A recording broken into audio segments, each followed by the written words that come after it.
On a sweltering June morning in 1927, Winnipeg police officers pushed open the creaking door to room 7 at Mrs. Hill's boarding house on Smith Street. The stench hit them first, thick and nauseating in the summer heat. They were searching for a man the landlady had described as quiet, well-dressed, and deeply religious. A gentleman who carried his worn Bible everywhere and spoke in gentle, reverent tones about salvation and sin. What they discovered beneath the narrow iron bed would haunt these hardened officers for the rest of their lives. 14-year-old Lola Cowan's decomposing body lay crumpled in the shadows, her small frame twisted in death. She had been missing for 4 agonizing days. The girl who had left home with dreams of earning money selling artificial flowers door to door had become the victim of something unspeakable, something that would force an entire continent to confront a new kind of evil. Before we dive into this chilling case that terrorized North America, let me know in the comments where you're watching from, and if you're ready to uncover the truth behind one of history's first serial killers, make sure to hit that subscribe button and give this video a thumbs up.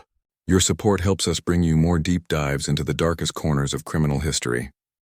The Manitoba summer of 1927 had been merciless, with temperatures soaring well into the 80s and humidity that seemed to press down on Winnipeg like a heavy blanket. On the morning of June 12th, 2 uniformed officers from the Winnipeg Police Department climbed the narrow wooden stairs of Mrs. August Hill's boarding house at 133 Smith Street, their leather boots echoing in the cramped hallway. The building itself was typical of the working-class accommodations that dotted the city, a 3-story structure with thin walls and cheaper rent that attracted transient workers, traveling salesmen, and those down on their luck. What had brought the officers here on this sweltering morning was a routine search, part of a citywide manhunt for a man who had recently been staying in room 7. The landlady, Mrs. Hill, had described him as an unusual tenant, someone who kept to himself but carried himself with an air of quiet respectability. He was well-dressed, she had told them, always polite and notably religious, often seen reading from a worn leather Bible in the common areas. He spoke in gentle, reverent tones about salvation and sin, the kind of man you might expect to find leading a prayer meeting rather than fleeing from the law. But appearances, as the officers were about to discover, could be devastatingly deceiving. As they reached the landing, Officer Matthews noticed something that made him pause. There was a smell in the air, subtle at first but growing stronger as they approached room 7. It was sweet and sickening, the kind of odor that experienced policemen learned to recognize with dread. Officer Collins, his partner for the past 3 years, had noticed it too. They exchanged a glance that spoke volumes about their growing unease. The door to room 7 stood slightly ajar, as if someone had left in haste. Mrs. Hill had given them her master key, explaining that the mysterious tenant had disappeared several days earlier, without paying his rent or collecting his belongings. She had been reluctant to enter the room herself, put off by the strange smell that had begun emanating from within. The officers pushed the door open slowly, and the stench hit them like a physical blow. It was the unmistakable smell of death, made worse by the oppressive heat that had been building in the closed room for days. The small space was spartanly furnished with just a narrow iron bed, a simple wooden dresser, and a single chair positioned near the window. Sunlight filtered through grimy glass, casting long shadows across the wooden floor. At first glance, everything appeared normal, even tidy. The bed was made, though the covers looked undisturbed in a way that suggested they had not been properly slept in. But the smell told a different story entirely. Officer Matthews knelt beside the bed, his stomach churning as the odor intensified. With trembling hands, he lifted the edge of the coverlet that hung down to the floor. What he saw would haunt him for the rest of his life. There, crumpled in the darkness beneath the bed frame, was the decomposing body of a young girl. Her small form was twisted in death, her clothing disheveled and torn. Even in the dim light under the bed, the officers could see that she had been dead for several days. The summer heat had accelerated the process of decay, making the scene even more horrific. Officer Collins immediately recognized her from the missing person reports that had been circulating throughout the city. This was 14-year-old Lola Cowan, the hardworking girl who had left her family's modest home 4 days earlier, with a basket of artificial flowers, hoping to earn money by selling them door to door. She had been described by her parents as responsible and determined, the kind of child who understood the value of hard work and wanted to help support her family during difficult times. Now she lay dead, the victim of something unspeakable. As the officers carefully examined the scene, the full horror of what had taken place began to unfold. The evidence suggested that whoever had committed this atrocious crime had been living in this very room, while Lola's body rotted beneath his feet. The bed showed signs of being occupied, with indentations in the mattress and personal items scattered about. Yet it appeared the killer had been sleeping above his victim's corpse for days. The casual callousness of this detail sent chills down the spines of both hardened policemen. They realized immediately that this was no crime of passion, no moment of rage that had spiraled out of control. This was the work of someone fundamentally different, someone whose capacity for evil went beyond anything they had encountered in their years of police work. Within hours, word of the discovery spread through Winnipeg like wildfire. The local newspapers would soon be filled with headlines about the horrific find on Smith Street, and reporters would begin digging into the background of the mysterious tenant who had vanished just before his terrible secret was revealed. But what the officers didn't yet realize as they stood in that small, stifling room was that they had uncovered far more than a single isolated murder. They had found the final victim of a killer who had been terrorizing the entire continent for over a year, a man who had claimed at least 22 lives across the United States and Canada. The well-dressed, Bible-carrying gentleman whom Mrs. Hill had described was actually Earl Leonard Nelson, a predator unlike any law enforcement had encountered before. He was North America's first known serial sex killer, and his reign of terror was about to come to a dramatic end. This is an American crime story. To understand how Earl Leonard Nelson became one of history's most notorious killers, we must journey back 30 years to the fog-shrouded streets of San Francisco, California, where tragedy seemed to follow the Farrell family like a curse. It was May 12, 1897, when Earl Leonard Farrell drew his first breath in a city still rebuilding from decades of gold rush chaos and social upheaval. The San Francisco of Earl's birth was a place of stark contrasts, where Victorian mansions looked down upon cramped tenements, and where fortunes could be made or lost in a single day. But for baby Earl, fortune had already turned its back. Before he could even form his first memories, both of his parents, James Carlos Farrell and Frances Nelson, succumbed to the ravages of syphilis, a disease that was claiming lives across the nation but was particularly devastating in the crowded, unsanitary conditions of urban America. By the time Earl turned 2, he was an orphan, left to the care of his maternal grandmother, Jenny Nelson, a woman whose Pentecostal faith burned as intensely as the gas lamps that lit the city's streets after dark. Jenny Nelson was a formidable woman, shaped by the hardships of frontier life and fortified by an unshakable belief in divine judgment and biblical prophecy. Her small wooden house in one of San Francisco's working-class neighborhoods became young Earl's world, a place where scripture readings replaced bedtime stories and where every action was weighed against the possibility of eternal damnation. She raised Earl alongside her own children, Willis and Lillian, but even in those early years it became clear that the boy was different from his cousins in deeply troubling ways. The signs manifested early and grew more disturbing with each passing year. At age 7, when most children were learning to read simple sentences, Earl was expelled from Agassiz Primary School for behavior that alarmed both teachers and classmates. School records, preserved in faded ink on yellowing paper, documented a child who seemed to live in 2 worlds simultaneously. He would hold lengthy conversations with invisible companions, his young voice rising and falling as if responding to questions only he could hear. During lessons, he would suddenly become violent without provocation, striking out at other children or destroying classroom materials in fits of rage that seemed to come from nowhere. Perhaps most disturbing of all, teachers noted his inappropriate interest in watching female relatives undress, a behavior that suggested something fundamentally wrong in his developing mind. His grandmother Jenny would later recall with a mixture of sorrow and bewilderment how Earl would leave for school each morning dressed in clean, carefully mended clothing, only to return home hours later wearing tattered rags. It was as if he had traded his respectable outfit with some vagrant he had encountered on the streets, though no one could explain where his original clothes had gone, or why he seemed to take pleasure in appearing dirty and disheveled.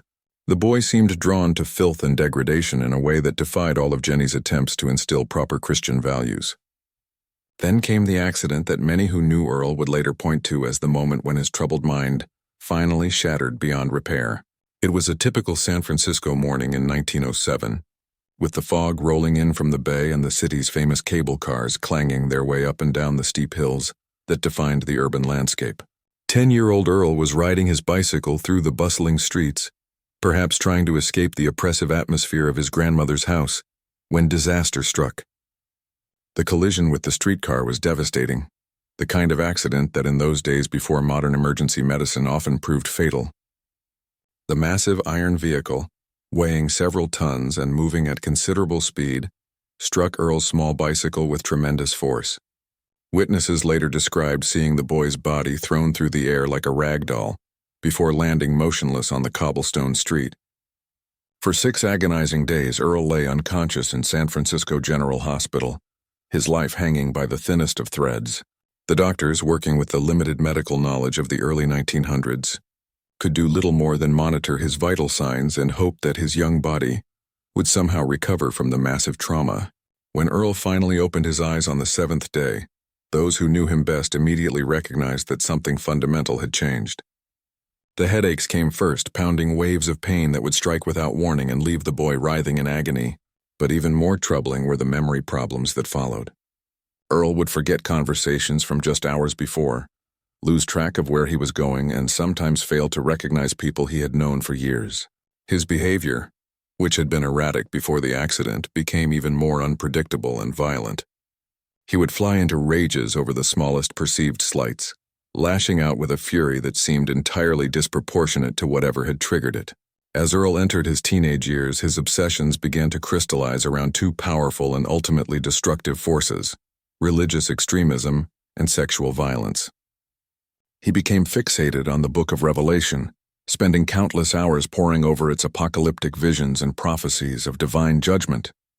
He would quote lengthy passages from memory, particularly those dealing with punishment, damnation, and the fate of the wicked. His grandmother, despite her own deep faith, became increasingly concerned about the intensity and dark nature of Earle's religious preoccupations. But religion was not Earle's only obsession. Despite Jenny's strict moral teachings and her attempts to shield him from the corruption she saw everywhere in the city, Earle began frequenting the brothels and gambling halls of San Francisco's notorious Barbary Coast.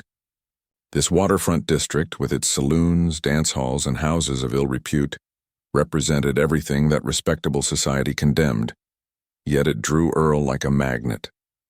By his early teens, he had contracted a venereal disease, following the same tragic path that had claimed his parents' lives before he was old enough to remember them. The combination proved toxic: a brain-damaged adolescent with religious mania, sexual obsessions, and a growing hatred for the world around him. Earle's first serious encounter with the law came in 1915, when he was 18 years old and already showing signs of the predatory behavior that would later make him infamous. He broke into a cabin in rural Plumas County, claiming to authorities that he had believed the structure was abandoned and was simply seeking shelter. The judge who heard his case was not convinced by Earle's protestations of innocence and sentenced him to 2 years in San Quentin State Prison, one of California's most notorious penitentiaries. Prison, rather than reforming Earle, seemed to harden something essential within him. When he was paroled in September 1916, he lasted less than 6 months as a free man before being arrested again, this time for petty theft in Stockton. Another arrest followed in Los Angeles for burglary, but Earle had learned something valuable during his time behind bars: the art of escape. He broke out of Los Angeles County Jail and vanished into the chaos of a nation preparing for war, beginning a pattern of flight and capture that would define the rest of his life. The transformation from troubled young man to calculating killer began on a cold February morning in 1926, when Earl Leonard Nelson, now using the alias Roger Wilson, knocked on the door of a modest boarding house at 2037 Pierce Street in San Francisco. The woman who answered that knock was Clara Newman, a 60-year-old widow who had worked tirelessly to build her small business, offering clean rooms and honest service to the travelers and workers who passed through the bustling port city. Clara had the kind of quiet dignity that came from years of hard work and self-reliance, the type of independent woman who had learned to make her own way in a world that offered few opportunities for females to support themselves. She had no reason to be suspicious of the well-dressed man standing on her doorstep, his worn leather Bible tucked carefully under his arm, and his manner respectful and soft-spoken. When Earle asked about renting a room, Clara invited him inside to show him what was available. It was the last decision she would ever make. What happened next in that boarding house would establish the pattern that Earle would follow for the next 16 months, as he carved a bloody path across North America. He strangled Clara Newman with his bare hands, but killing her was not enough to satisfy the dark urges that had been building within him for years. After she was dead, he assaulted her corpse, acting out violent fantasies that had consumed his damaged mind. Then, with chilling calculation, he dragged her body to a vacant room in the boarding house and concealed it there before calmly walking away, disappearing into the crowded streets of San Francisco as if nothing had happened. By the time Clara's body was discovered, Earle was already planning his next attack. 2 weeks later, the violence erupted again 50 miles south in San Jose, where 63-year-old Laura Bale was found strangled in her own home. The silk cord used to kill her had been wrapped so tightly around her neck that it had embedded itself in her flesh, leaving marks that would haunt the coroner who examined her remains. The killer had used such force that the delicate fabric had become part of the wound itself, speaking to a level of rage and violence that shocked even experienced investigators. Police departments in Northern California were not yet equipped to recognize the connections between these seemingly isolated crimes. The concept of a serial killer was virtually unknown in America during the 1920s, and the idea that one person could be responsible for multiple, apparently random murders was beyond most investigators' understanding. Each death was treated as a separate incident, allowing Earle to move freely from city to city without fear of being connected to his previous crimes.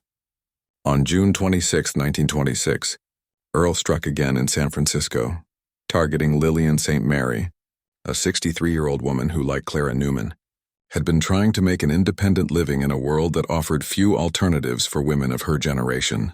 The pattern was becoming unmistakable to anyone who cared to look. Middle-aged women, all strangled, all sexually assaulted after death, all found in properties where they rented rooms to strangers. But the communication systems of the era meant that crucial information remained trapped within individual police departments, unable to spread quickly enough to prevent the next attack.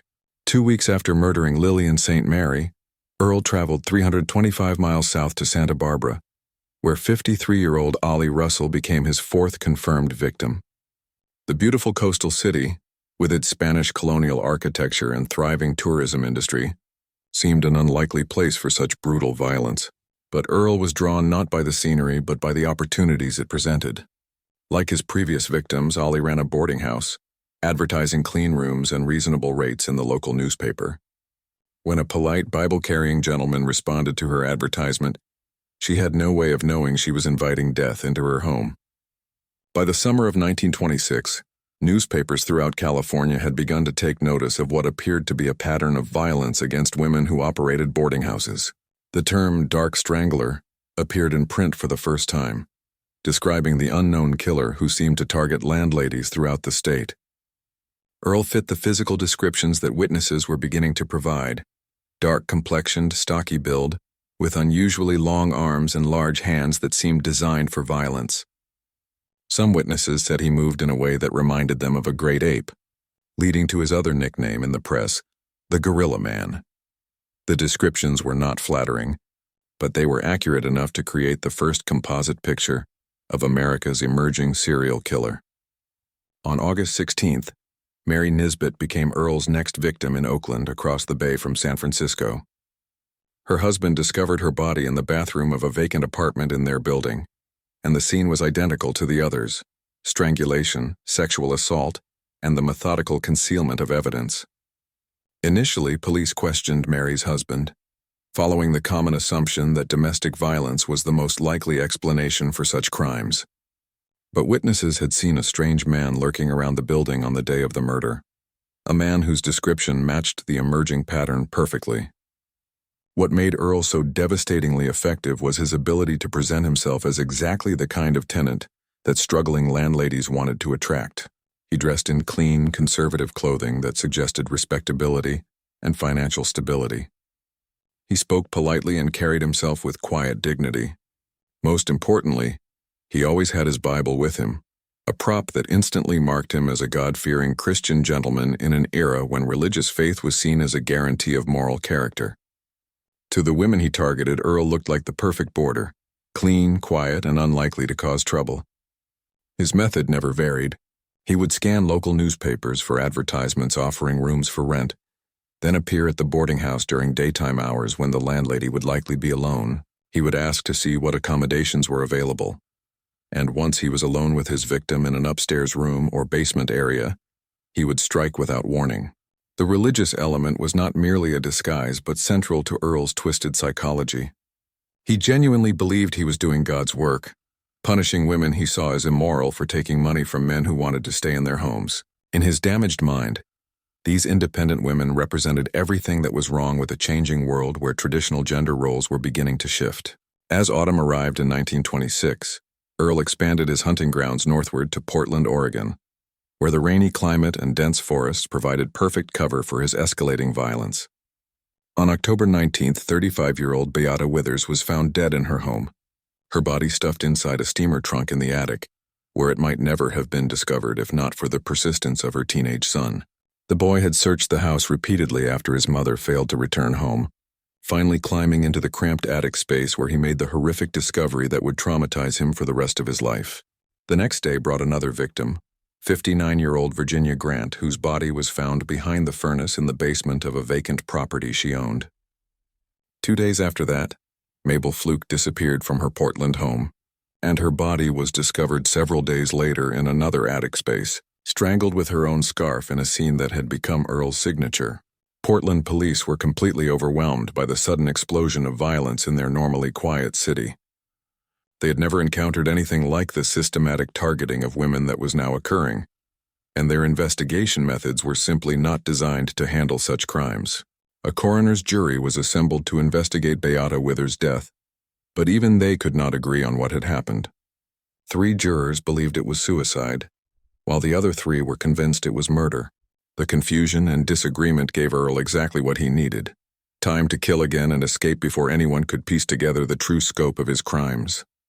The trail of death continued relentlessly through the winter of 1926 and into 1927, with bodies discovered in San Francisco, Kansas City, Council Bluffs, Philadelphia, Buffalo, Detroit, and Chicago.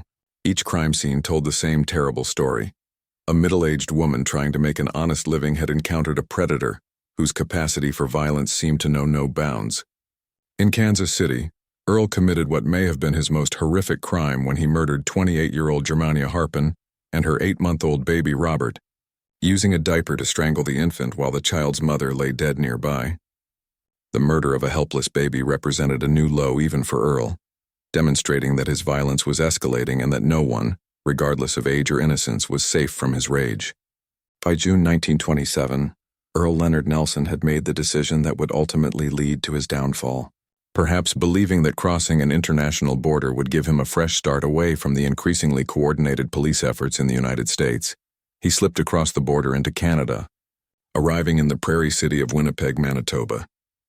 The decision seemed logical at the time, as Canadian law enforcement had limited communication with their American counterparts, and the vast expanses of the Canadian wilderness offered countless places for a wanted man to disappear.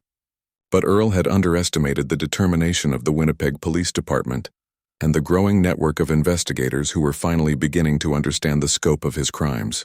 On June 8th, 14-year-old Lola Cowan left her modest family home with a basket of carefully crafted artificial flowers, hoping to earn money by selling them door to door throughout the residential neighborhoods of Winnipeg.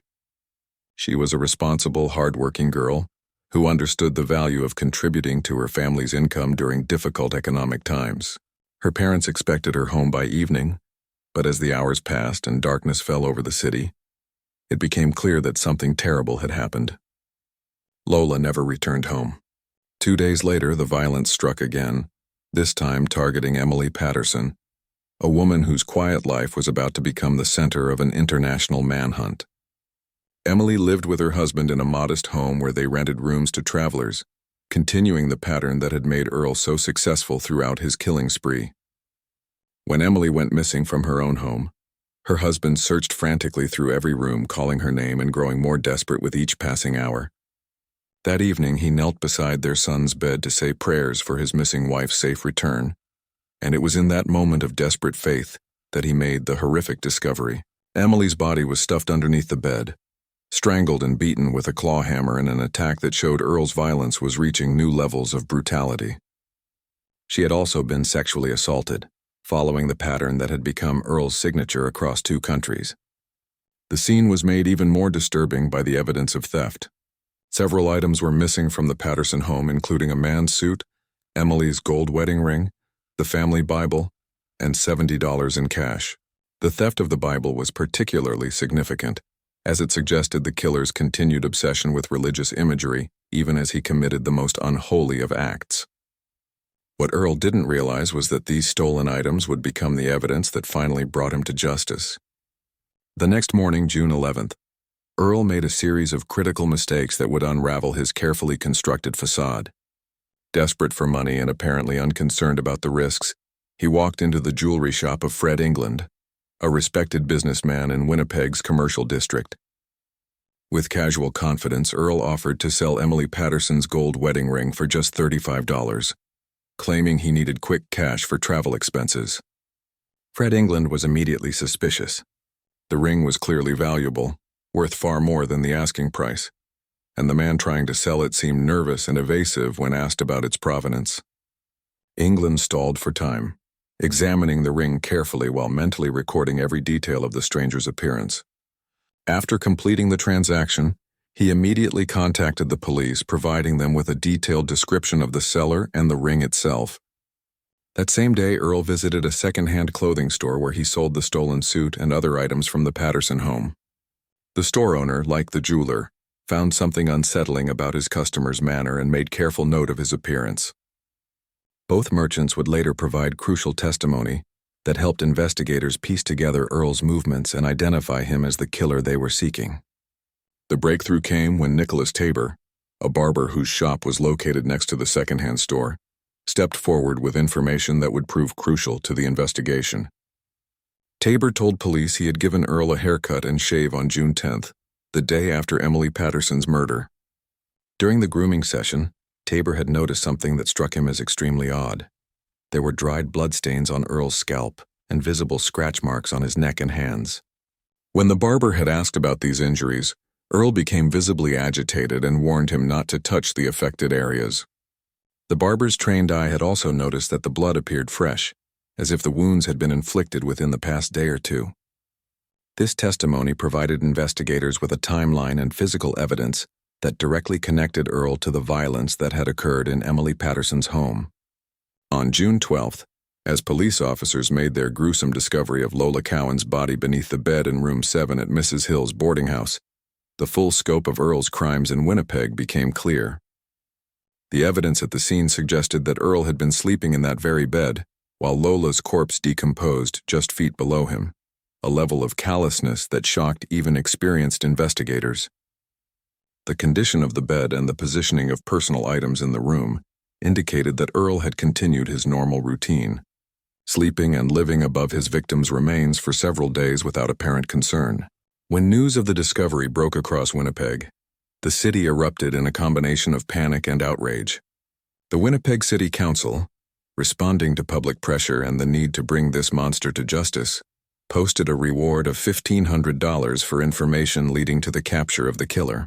This was an enormous sum in 1927, equivalent to several months' wages for most working people, and it demonstrated just how seriously the authorities were taking the threat posed by this unknown predator. Canadian police immediately sent detailed descriptions and photographs of Earl Nelson to every police station, post office, and border crossing throughout North America. They recognized that this was not merely a local crime, but part of a much larger pattern of violence that had been terrorizing the continent for over a year. For the first time, law enforcement agencies across multiple jurisdictions began working together in a coordinated effort to capture a single suspect. The manhunt that followed was unlike anything Canada had ever seen. For several days, reported sightings came in from across the prairie provinces. Someone matching Earle's description was spotted in Regina, Saskatchewan, and in Beulah, Manitoba. Each sighting triggered a massive response from local police. But Earle seemed to stay one step ahead of his pursuers, using his years of experience evading capture to slip through the expanding net of investigators.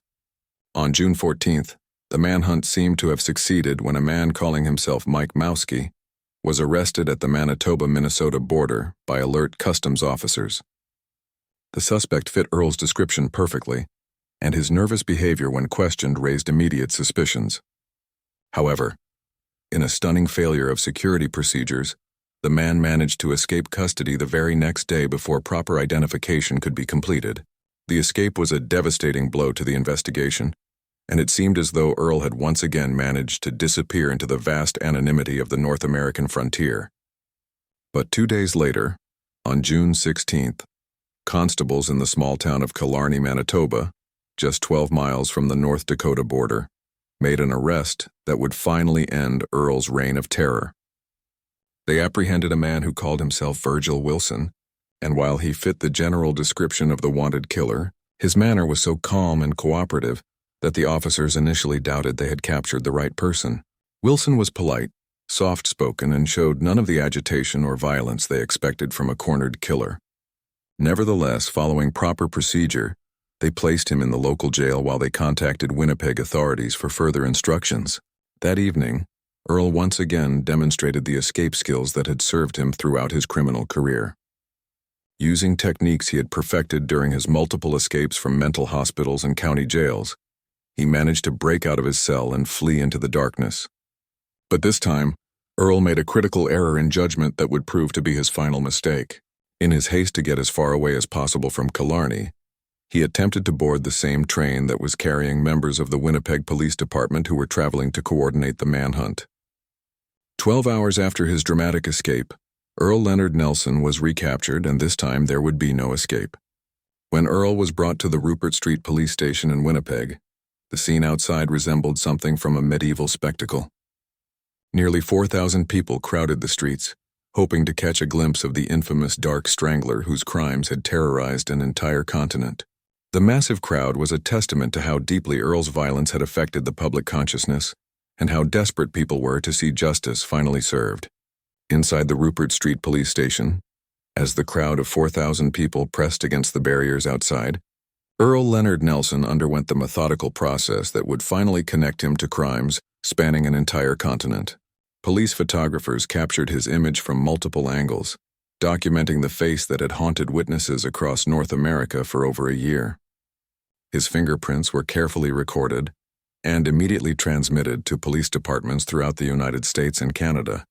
Using the telegraph systems that represented the cutting edge of criminal investigation technology in 1927. Within hours, positive identifications began pouring in from law enforcement agencies that had been struggling to solve seemingly isolated murders in their jurisdictions. His fingerprints matched those found at crime scenes in Illinois and California, while his dental records corresponded to bite marks found on several victims. The physical evidence was overwhelming, creating an unbreakable chain that linked Earle to at least 22 murders across 2 countries. Despite this mountain of evidence, Earle maintained the facade that had served him throughout his criminal career. When questioned by investigators, he insisted his name was Virgil Wilson and claimed complete innocence regarding all charges. At first, perhaps emboldened by his past successes in evading justice, he seemed almost proud of his notoriety. In a moment of startling candor, he told reporters, "I only do my lady killings on Saturday nights," a statement that revealed both his casual attitude toward murder and his twisted sense of ritual surrounding his crimes. But as the full weight of his situation became clear, Earle quickly retracted his confession and began claiming he was the victim of mistaken identity. "I'm charged with 2 murders," he told the Manitoba Free Press in an interview that would be reprinted in newspapers across North America. "But I'm not the one who done it." When pressed about the numerous witnesses who had positively identified him as the Dark Strangler, Earle simply responded, "All of them are wrong," maintaining his innocence with the same casual confidence he had once used to gain entry to his victims' homes. Earle's trial was originally scheduled to begin on June 27, 1927, but his court-appointed attorney, James H. Stitt, requested additional time to prepare a defense for what had become one of the most closely watched criminal cases in North American history. The trial finally commenced on November 1st at the imposing Winnipeg Law Courts building, where the proceedings were overseen by Justice Andrew Dysart. The prosecution, led by R.B. Graham, faced the challenging task of presenting evidence from multiple jurisdictions while maintaining focus on the specific charges related to the Canadian murders. The evidence presented during the trial painted a comprehensive picture of Earle's crimes that left little room for doubt. Over 60 witnesses took the stand, many of whom placed Earle at crime scenes or linked him to property stolen from his victims. The testimony was both methodical and devastating, building a case that seemed unassailable. His ex-wife, Mary Martin, provided particularly damaging testimony when she told the court that Earle was absolutely insane, describing bizarre behaviors she had witnessed during their brief, troubled marriage. Her words carried special weight because they came from someone who had lived with Earle and observed his true nature behind the religious mask he presented to the world. One of the most chilling details to emerge during the trial involved Earle's behavior while incarcerated. A jail guard reported that Earle had become obsessed with a specific passage from the Book of Proverbs, reciting it repeatedly with an intensity that disturbed even hardened corrections officers. The passage read, "My son, give me thine heart, and let thine eyes observe my ways. For a whore is a deep ditch, and a strange woman is a narrow pit. She also lieth in wait as for a prey, and increaseth the transgressors among men." This biblical verse seemed to provide a window into Earle's twisted psychology, revealing how he had used religious scripture to justify his violent hatred of independent women. In his damaged mind, he genuinely believed he was carrying out divine judgment against women he saw as immoral, for operating boarding houses and taking money from male customers. The trial moved with remarkable speed by today's standards, reflecting both the strength of the evidence and the legal procedures of the era. Closing statements were completed on November 5, 1927, and the jury retired to deliberate Earle's fate. After just 40 minutes of discussion, they returned with a guilty verdict, and Earle received the mandatory death sentence that Canadian law prescribed for first-degree murder. When Justice Dysart asked if he wished to make a statement before sentencing, Earle responded with the same chilling nonchalance that had characterized his entire approach to his crimes. "No, not that I know of." Even as he faced execution, Earle continued to receive visitors from families of his victims, people who hoped that a face-to-face encounter might finally break through his facade of innocence and produce some acknowledgement of the pain he had caused. But Earle remained steadfast in his denials, refusing to provide closure to the families whose lives he had shattered. He spent 2 months on death row while his lawyer made a desperate final appeal to save his life. In late December, James Stitt submitted a 30-page document to Canada's Minister of Justice, Ernest Lapointe, petitioning for clemency based on Earle's obvious mental illness. The appeal contained 20 sworn statements from people who had known Earle throughout his life, all testifying that they believed he had been suffering from severe mental illness for years, and therefore should not be held fully responsible for his actions.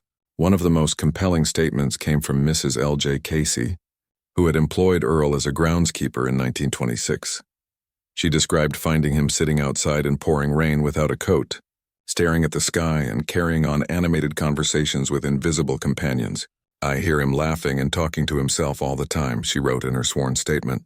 "One day while I happened to be there, he sat right outside in the drenching rain, looking at the sky without a coat until he was soaked through." Despite what his lawyer characterized as an eloquent, even moving appeal, the petition for clemency was denied. The Canadian government determined that the protection of society outweighed any consideration of Earle's mental condition, and his execution was scheduled for the second Friday in January 1928. On January 13, 1928, at exactly 7:30 in the morning, Earl Leonard Nelson was executed by hanging at the Vaughan Street Jail in Winnipeg. His final words, spoken to the assembled witnesses, were, "I forgive those who have wronged me." Even at the moment of death, Earle could not acknowledge responsibility for his crimes.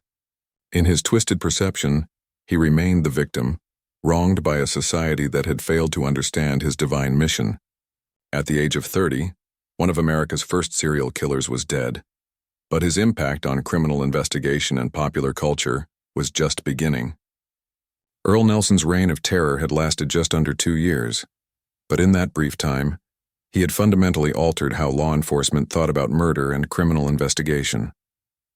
His ability to kill across multiple states and countries had exposed dangerous gaps in communication between police departments, weaknesses that had allowed him to stay ahead of investigators for over a year.